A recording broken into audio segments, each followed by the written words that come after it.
Okay, we've done a lot of stuff with momentum, with impulse, with Newton's laws. Today, I want to talk about explosions.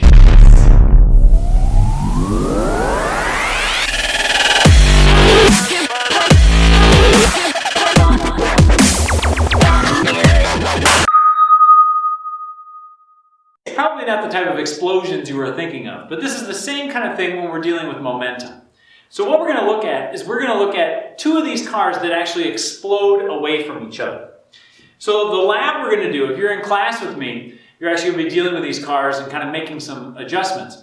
If you're at home, I actually have an online simulation where you can kind of do the exact same thing. So the idea here is one of these cars has this kind of spring-loaded plunger on it. And if I put these together, I'm going to hit this plunger. This car is going to push on that car. Well, at the same time, we know Newton's laws. This car is going to push on this car. Let's see what happens. Okay? The cars move apart. Kind of what we expected. So in today's activity, you're going to be adjusting some... we're going to be adjusting some variables. One of the variables that we're going to adjust is actually the mass of the cars. So I can take a brick and put it on one of these cars. What can we expect is going to happen when I hit this thing? What happens if I put a brick on both cars? What happens if I change the masses of each of these things? These are the kinds of things you're going to be dealing with in the experiment or in the simulation. So work through this, see if you can't come up with some patterns that you recognize in this system. We've got Newton's third law acting here with equal and opposite forces. We also have a conservation of momentum. And that's the key today, is that momentum needs to be conserved. Can you figure out how momentum plays into this kind of an explosion?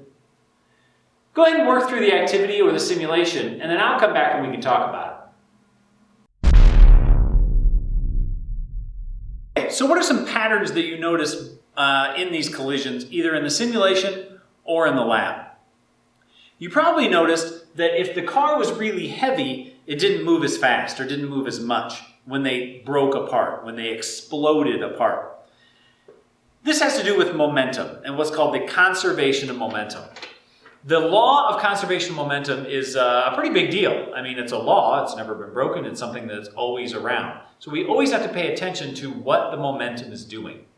So in this case, or in the case of any collision or explosion, the key to answering these problems revolves around what is the momentum before the collision or the explosion, and then what is the momentum after the collision or the explosion. If we look here, the momentum before the explosion, we'll call that P naught, is going to be what? Well, we have car 1 and car 2. And really, this one's not moving, that one's not moving. So the momentum before the collision, or the explosion in this case, is actually 0. So we got 0 kilogram meters per second. Now what about after the explosion? After the explosion, we have a law, I said, the law of conservation of momentum. That means momentum cannot be created or destroyed, which means the momentum before the collision has to equal the momentum after the collision. Which means after the collision, what's the total momentum? 0. So this is going to equal the momentum after the collision. We'll call that P. Which means any momentum that this car has going in this direction has to equal the momentum going in that direction. That's because momentum involves velocity.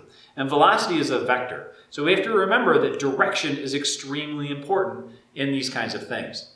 So since velocity is a vector, momentum is also a vector. Which means we can have momentum going this direction, we can have momentum going that direction, and they actually cancel each other out. So the mass times the velocity of 1 has to equal the mass times the velocity of 2. Meaning the momentum going that way has to equal the momentum going this way. So you can imagine how this works when you start adding bricks onto these cars.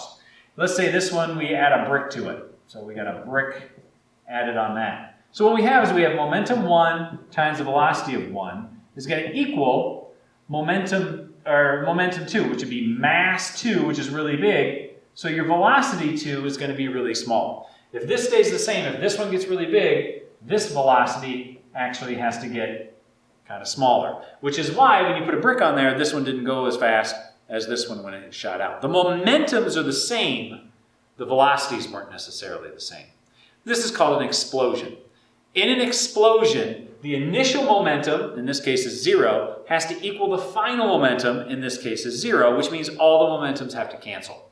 Another way to think about this is that the sum of all the momentum has to be equal, or has to be 0. So momentum 1 plus momentum 2 has to equal 0, or momentum 1 has to equal momentum 2, or the opposite of, technically this would be the opposite of this, because the velocity is going that way and the velocity is going that way.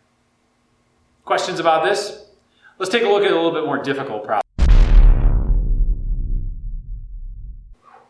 When I was a kid growing up, I used to have G.I. Joe action figures. You know these little things, little, Grunt and Duke and all those guys? So I had these little G.I. Joes, and inside the G.I. Joes, I don't know if you know this, but if you pulled apart the abdomen of the G.I. Joe, there is actually held together with a little rubber band, okay? Why is this important? Well, as it turns out, when I was a little kid, I used to put firecrackers right here in the middle of this guy's abdomen, and you'd blow them up with a black cat. Well, what happens is it would break the rubber band on the inside, and the pieces of the G.I. Joe would go everywhere. So if I had this little G.I. Joe guy sitting here, like this, he would have a firecracker in his belly. So before the explosion, the momentum is 0. Nothing's really happening. But after the explosion, the head would go flying that way. This arm would go there. This leg would go there. The torso would go here. This one would go really fast there. All of these things went flying in all these different directions. So how is the total momentum 0?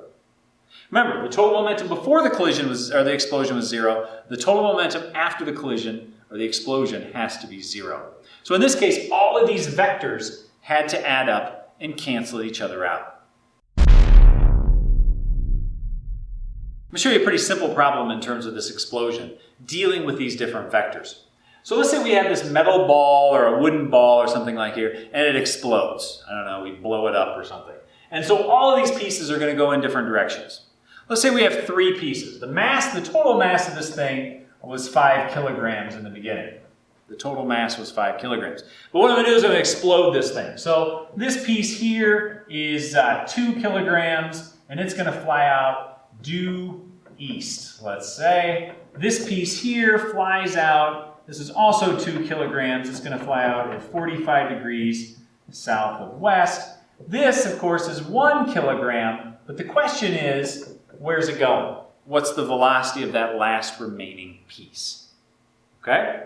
So to do this, what we're going to do is we're actually going to put these vectors together and figure out how all this momentum works. Okay? So we can deal with momentum vectors very similar to how we dealt with velocity vectors when we were adding them up. They all have to add up to 0.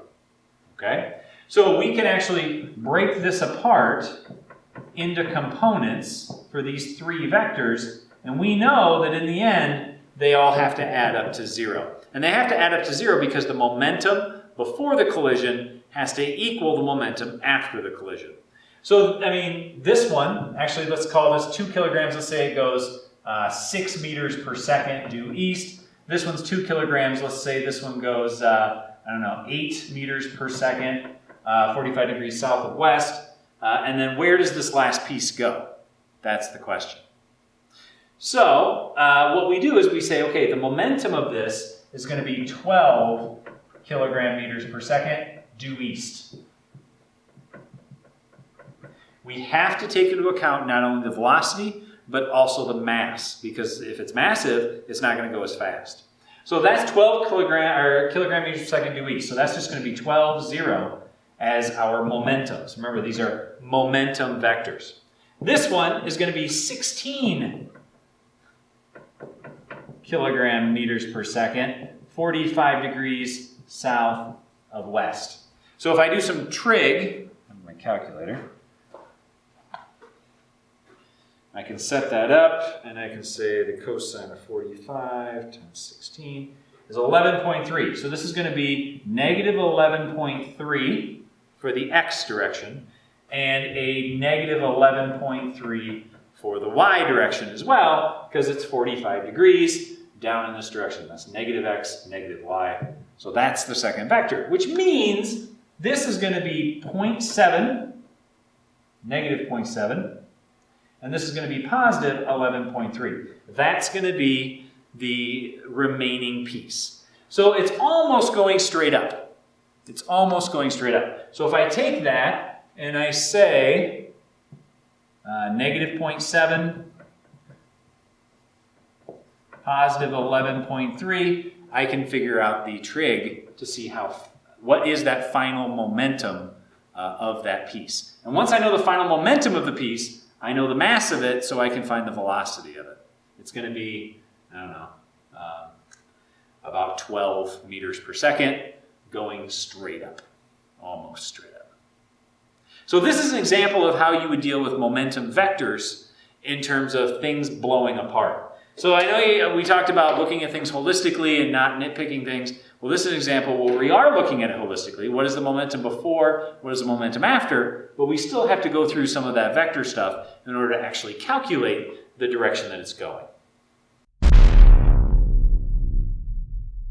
Finally, let's talk just a little bit about fireworks, because they're cool. So a firework, when it goes up, it has a velocity, and then it tries to explode right at the peak of its motion. If that happens, then the velocity, the actual initial velocity, the initial momentum of this thing is 0. And what happens is, as it explodes, you're going to get this nice circular or spherical kind of explosion of fireworks in all different directions. So that's kind of some of the goals. Some of the fireworks you see go up, but they don't explode at the peak. They're maybe coming down, or they're still going up, and then the circle that explodes out still has a trajectory that it's following, and then you get that kind of nice sprayed fireworks. The newest fireworks that you have are things that make like smiley faces and stars and different things like that. And if you think about how they do that, the little pieces that make up the points of the star, if they want them to explode out, but some go farther than others in order to make the shape, they just make them more massive. So if it's more massive, it's not going to explode out as far as some of the other ones when it burns. So you put a massive piece, when it explodes, it has the same momentum maybe as the pieces going the other direction, but it doesn't make it as far because it's momentum, or it's got more mass. So if that's the case, you can start to kind of pack things in to make smiley faces and shapes and hearts and all the different things that you're now seeing in some of the newer fireworks. So fireworks are cool, and they all come down to a lot of good chemistry with metals. That's how they get the colors. And then physics with the exploding conservation of momentum.